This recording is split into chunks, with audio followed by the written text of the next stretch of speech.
Breaking news TTD board సభ్యులు భానుప్రకాష్ రెడ్డి సంచలన వ్యాఖ్యలు చేశారు. రేపు ఉంటానో లేదో తెలియదన్నారు. ఎందుకంటే విపరీతమైన ఒత్తిడి ఉందని చెప్పారు. మీటింగ్ పెట్టొద్దు, ఈ కేసును వదిలేయంటూ యూట్యూబ్ సోషల్ మీడియాలో వ్యక్తిగతంగా డ్యామేజ్ చేస్తున్నారని పరకామణి ఇష్యూపై మాట్లాడుతూ కంటతడి పెట్టారు భానుప్రకాష్ రెడ్డి.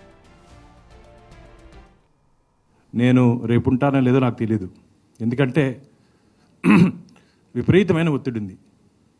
నువ్వు మీటింగ్ పెట్టద్దు, ఈ కేసును వదిలేయి, యూట్యూబ్లో సోషల్ మీడియాలో ఎంత నా వ్యక్తిగతంగా డ్యామేజ్ చేయాలో చేస్తున్నారు.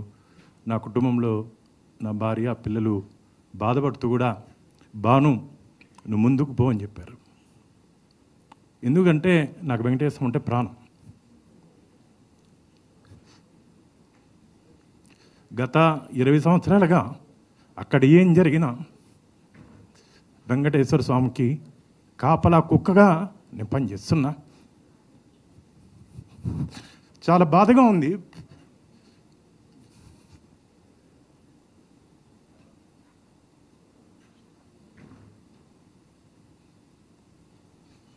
నేను మీడియా మిత్రుల ద్వారా ఒకటే చెప్తున్నా, నాకు వ్యక్తిగతంగా ఎవరి మీద కోపం లేదు, వ్యక్తిగతంగా నేను ఎవరికి శత్రువు కాదు.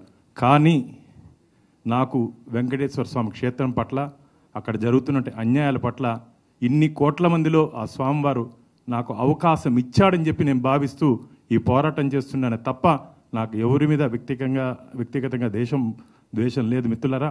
కాబట్టి పెద్దలందరూ కలిసి ఒక మంచి నిర్ణయం తీసుకొని ఈ కేసులో ఎవరెవరికి సంబంధం ఉందో అందరినీ వెంకటేశ్వర స్వామి ముందు నిలబెట్టే రోజు దగ్గరలోనే ఉందని చెప్పి నేను ఆశాభావాన్ని వ్యక్తం చేస్తూ మరోసారి ఆ స్వామివారి సేవకుడిగా ఎప్పుడు ఉంటానని చెప్పి మీ అందరి తరపున స్వామివారిని కూడా నాకు శక్తిని బలాన్ని ఇవ్వాలని చెప్పి కోరుకుంటున్నా. గోవింద నారాయణ.